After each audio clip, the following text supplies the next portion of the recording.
Durante esta pandemia, nuestros hijos han estado o en la televisión o conectados en la televisión. Pero ¿qué es lo que está pasando? ¿De dónde están sacando las ideas nuestros hijos en esta pandemia? Y para hablar de este y otros temas, le agradezco mucho que nos acompañe en la sana distancia el doctor Manuel Galván, investigador del Centro de Investigación Gicolti y académico del Ibero. Manuel, ¿cómo estás? Muy buenos días. ¿Qué están haciendo y qué están viendo nuestros hijos o los adultos en esta pandemia? Hola, buenos días, gracias por invitarme. Pues bueno, para simplificarlo, el día tiene 24 horas y si lo dividimos en tercios, 8 horas dormimos, 8 horas en la escuela y 8 horas para hacer higiene, alimento, responsabilidad y entretenimiento. De esas 8 horas empezamos a medir en los jóvenes desde hace 8 años, que esas 8 horas casi lo ocupan en su mayoría para consumir medios de comunicación, los cuales ven series, ven películas, tienen cantantes y tienen videojuegos. Y nos sorprendió muchísimo que un tercio del discurso que escuchan todos los días venga de los medios. Y cuando empezamos a analizar los medios, nos dimos cuenta que son narrativas violentas las que están consumiendo nuestros chavos. Solucionar los problemas a partir de golpes, balazos, soluciones mágicas como son las mediáticas de abrir una puerta y está una maleta llena de dinero. Y entonces empezamos a ver que, por ejemplo, el año pasado pudimos hacer la distinción entre secundarias públicas y privadas. En las secundarias públicas, el 45% de los chavos reconocieron que la serie que más les gusta es violenta. ¿Cómo lo hicieron? Dijeron la serie, vimos la clasificación, no era para su edad, se solucionaba con balazos, con violencia y con discriminaciones. Pero en las privadas, el 62% selecciona como sus preferencias en narrativas violentas. Lo mismo pasa con películas, 60% en privadas y 40% en públicas. Entonces podemos decir que 6 de todos los programas que consumen y 6 de todas las películas, estos chavos están prefiriendo la violencia.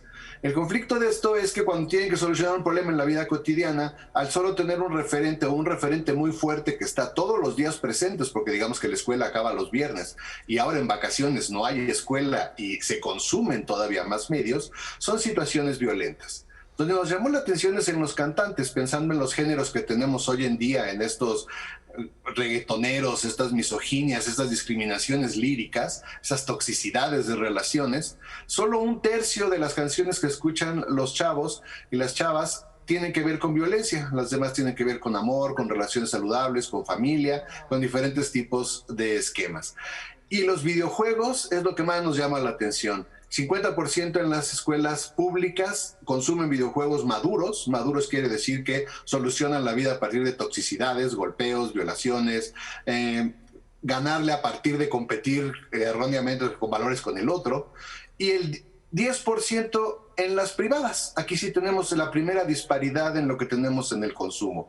Pero entonces estamos hablando de que la mitad, un tercio del día están consumiendo medios y de este tercio del día los medios que están consumiendo tienen narrativas violencias que van ligados, insisto, con solucionar problemas con golpes, con gritos, con situaciones mágicas como la aparición de situaciones mágicas que solucionan todo, o maletas, o orígenes que siempre fui príncipe y ahora ya estoy bien. A mí me encantan las series, me encantan las películas, escucho música todo el día y videojuegos. El conflicto realmente es que no hay un contrapeso.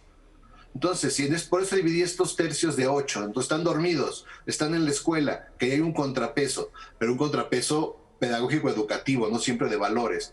Y el otro tercio están en casa y le está ganando más la tele, las series, las películas a lo que ellos están viendo.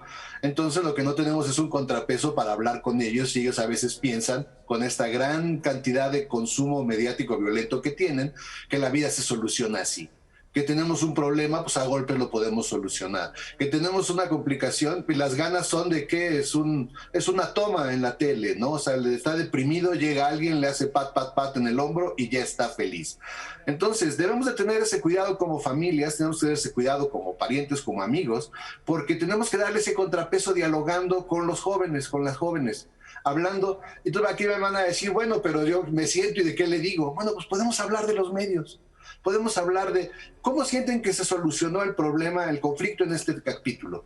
¿Qué hizo el principal? ¿Están de acuerdo? ¿Ustedes lo harían? ¿Creen que estuvo completamente bien? ¿El malo, cuál es la relación de su maldad? Si tenemos estos diálogos a partir de los medios que se van utilizando, podemos nosotros en casa hacer este contrapeso, porque si no lo hacemos, aunque las series sean divertidas, aunque nos sean de entretenimiento, lo que están mediando es creando patrones de violencia que yo creo que puedo solucionar mi vida con ellos mismos.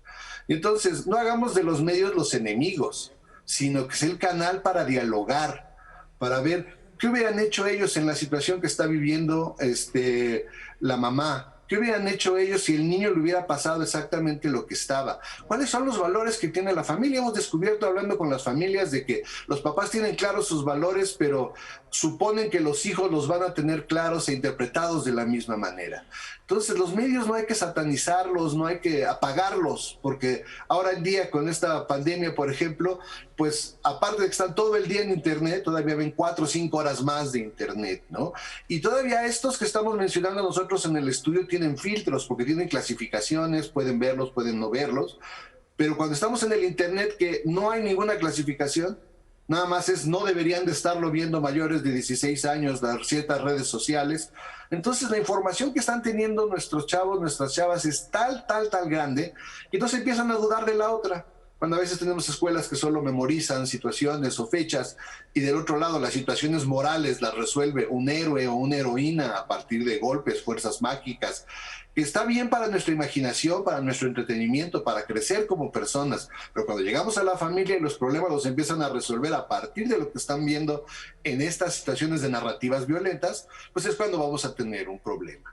Y este problema también lo podemos solucionar con los medios. Perdón. No, y es que justamente esa investigación es muy interesante, Manuel, porque a diferencia de lo que estábamos acostumbrados antes, porque la violencia ha sido más o menos similar, o es más, antes era con estas modas de los sicarios y todo esto. El único problema ahora, y una de las variables más importantes en este momento, justamente es el confinamiento, y por eso estamos teniendo casos en Estados Unidos, por ejemplo, que el problema racial detonó a niveles inesperados, justamente porque tenías unas personas que están retraídas y que no tienen ese intercambio social. Aquí en México también es lo que está pasando. El problema también de nuestros hijos no es que estén viendo la violencia, sino que es el único comportamiento con el que está teniendo contacto en este momento. Entonces, en lo que salimos a la normalidad, hay que platicar mucho con ellos al respecto.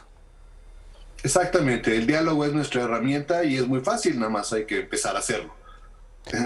Pues sí, exactamente. Manuel, como siempre, muchísimas gracias. Una interesante investigación y bueno, pues hay que estar pendientes y como dices, tener esta interacción que a veces se nos va, ¿no? Estamos conectados a la computadora, llega la hora de la comida y prendemos la televisión y estamos viendo algo en lugar de estar dialogando con nuestros hijos y también, bueno, eso es muy importante. Si yo tengo como padre los valores bien establecidos, no demos por sentado que nuestro hijo por ósmosis los va a adoptar.